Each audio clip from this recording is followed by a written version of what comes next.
भाभी, मैं बाहर पार्टी में जा रही हूँ।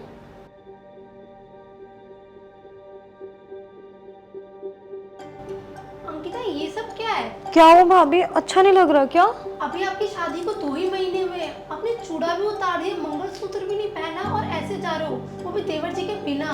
भाभी, आप सास बनने की कोशिश मत करो। जेठानी हो, जेठानी की तरह ही रहो। जेठानी की तरह ही हो। अंकिता, आप मुझसे कैसे बात कर रहे हो? मैं तो सिर्फ आपका भला ही सोच के बोल रही हूँ ना। ये सब शोभा नहीं देता घर की बहू को। खुद तो गंवारों की तरह रहते हो और मुझे सिखा रही हो कैसे रहना है कैसे नहीं रहना। अभी शादी को 2 महीने नहीं हुए, आपने चूड़ा तक उतार दिया और मंगलसूत्र भी नहीं पहना। देखिए, आप मेरी लाइफ में ना रूल करने की कोशिश मत कीजिए। नहीं भाभी, ये सब तो शायद मेरी वजह से हुआ है। 2 साल पहले मैं ही तो आई हूँ इस घर में शादी करके। और क्या कह रहे हो? कुछ आइडिया भी है? आपके पैर रखते मम्मी जी की डेथ हो गई, हमारी पूरी फैमिली कर्जे में डूब गई, बिजनेस इतना लॉस में चला गया। ये सबके गुनहगार मैं हूँ क्या? हाँ जी, और तो और शादी के 2 साल हो गए और इस घर को एक वंश नहीं दे सकी। बांझ हो तुम, बांझ भाभी। बस अंकिता, छोटी हो छोटी की तरह रहो। बांझ को बांझ नहीं बोलूंगी तो और क्या बोलूंगी? अपने हाथ को ना काबू में रखिए। बड़ी हो इसका लिहाज करी, वरना मैं भी उल्टा हाथ दे सकती हूँ। तुम्हें कुछ समझ भी है? बिना सोचे समझे कुछ भी बोली जा रही हो। सोच समझ कर ही बोल रही भाभी, और सच आपको कड़वा लगा?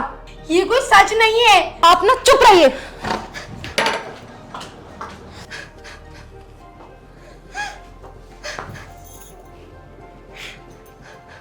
हद होती है यार, इस घर में कोई अपनी मर्जी से सांस ले भी सकता है या नहीं? सबकी सांस बनी फिरती है ये।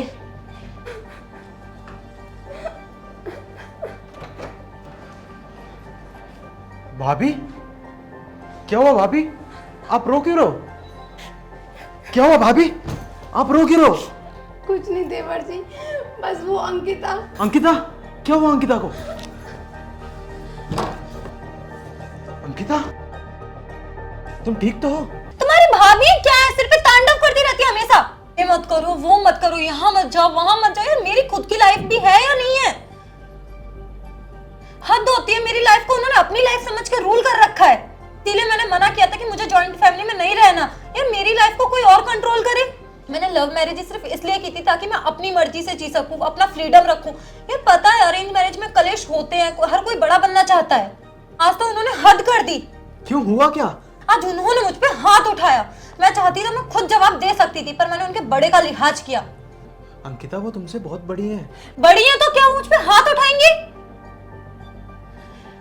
आज तक मेरे पेरेंट्स ने भी मुझ पे हाथ नहीं उठाया। वो जेठानियों की मुझ पे हाथ उठा रही हैं। ये हक किसने दिया उनको?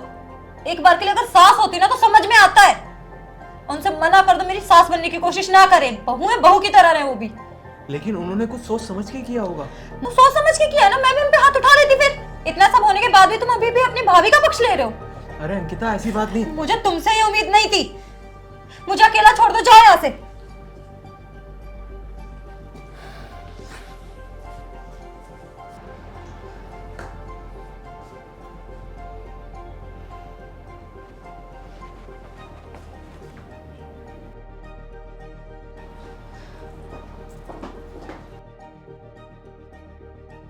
अंकिता, तुम इतना गुस्सा क्यों कर रही हो? मैं तो सिर्फ तुम्हारे भले के लिए कह रही थी। मैं तो तुम्हें सिर्फ समझाना चाहती थी। दूर रहिए आप मुझसे। अभी भी आपका मन नहीं भरा मार के, या और भी कुछ बाकी रह गया है? तुम्हें अंदाजा भी है तुमने गुस्से में क्या क्या बोल दिया? क्या गलत बोला? सही तो बोला था ना। ऐसा नहीं होता। मतलब ये सही है कि आप मेरी लाइफ पे रूल करना चाहे, मैं आपको चुपचाप करने दूं? मैं कोई रूल नहीं कर रही, सिर्फ तुम्हें समझा रही हूँ। तुम मुझसे छोटी हो। मत समझाइए मुझे। मैं छोटी दूध पीती बच्ची नहीं हूँ कि मेरे को आपकी नॉलेज की जरूरत है। दूध पीती बच्ची नहीं हो, लेकिन ये दुनिया समाज क्या बोलती है, क्या करती है, मुझे पता है। मुझे एक्सपीरियंस है। मैं तुमसे रिश्ते में बड़ी हूँ, इसलिए तुम्हें समझाया मैंने। कभी मेरी सास बनने की कोशिश कर रही हो? मैं सिर्फ बहन की तरह तुम्हें समझा रही थी, छोटी बहन की तरह। जेठानी कभी बहन नहीं हो सकती है भाभी। हो सके तो मुझे माफ कर देना। हाँ, मैं यूपी से हूँ, थोड़ी गांव की रहने वाली हूँ और इस कल्चर को अपनाती हूँ। ये साड़ी मेरी संस्कृति है, इसीलिए मैं इसको फॉलो करती हूँ। इस कल्चर को अपनाने में मुझे कोई शर्म नहीं आती है। और मैं नहीं कहती कि आप भी ये पहनो या आप भी ये सब करो।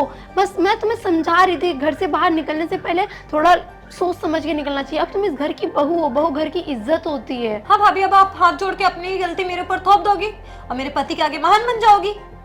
अब तो चाहती हो ना कि हमारा रिश्ता खराब हो जाए। बिल्कुल भी नहीं, कभी मैं सोच भी नहीं सकती ऐसा। अच्छा तुम शांत हो जाओ, मैं जा रही हूँ, आप आराम कर लो।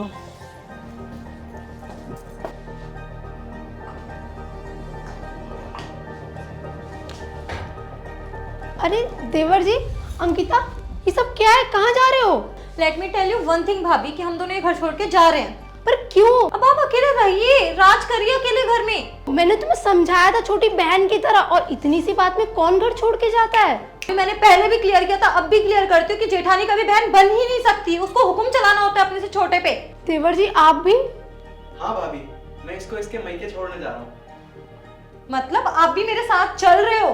नहीं जी, मैं आपको आपके मायके छोड़ने जा रहा हूँ, ना कि मैं आपके साथ जा रहा हूँ। पर तुमने तो कहा था मेरे साथ चलोगे, तुम मुझसे प्यार करते हो। प्यार करता था। अगर तुम मेरी फैमिली के साथ कोऑपरेट नहीं कर सकती तो मैं तुम्हारे साथ कैसे कोऑपरेट करूं?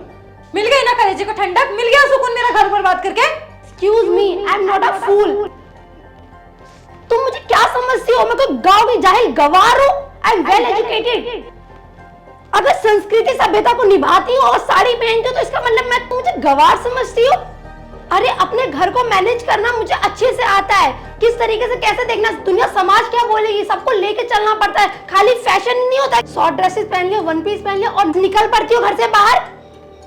अरे तुम्हें रोका छोटी बहन समझ के, पर तुम्हारे अंदर तो शर्म ही नहीं है, किसी बड़े छोटे का लिहाज ही नहीं है। ये सीख कर आई हो, ये संस्कार दिए तुम्हारे माँ बाप ने।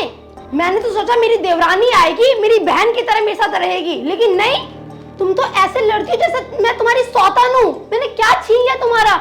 मैं तो सिर्फ इतना ही चाहती हूँ कि मेरी बहन की तरह घर में रहो, खुश रहो और तरीके से रहो, ताकि दुनिया तुम्हारे पर उंगली ना उठा सके। और मैं कभी नहीं चाहती कि तुम इस घर को छोड़ के जाओ। आई एम रियली सॉरी भाभी, मैंने आपको बिना सोचे समझे क्या कुछ नहीं बोल दिया। मुझे लगा कि आप भी अब बाकियों की तरह ही मुझ पर हुक्म चलाना चाहती हैं। आप चाहते कि मैं आपके इशारों पे नाचूं। इसमें तुम्हारी गलती नहीं अंकिता, ये दुनिया समाज जो देखता है और जो लड़कियों को सिखाता है सॉरी वो भाभी, मैं आपके पैर पड़ के माफी मांगती हूँ, मुझसे गलती हुई है। तुम्हारी गलती नहीं है। जो सीखा तुमने, जो देखा वही आके यहाँ पे करा। तुम्हें माफ़ी मांगने की कोई ज़रूरत नहीं है, तुम वैसे भी मेरी छोटी बहन जैसी ही हो। अब खड़े खड़े मुंह क्या देख रहे हो? रख के हो बैग अंदर मेरा। शुक्रिया अंकिता, मेरी फैमिली को समझने के लिए। इरादा बदल दिया घर जाने का? हाँ,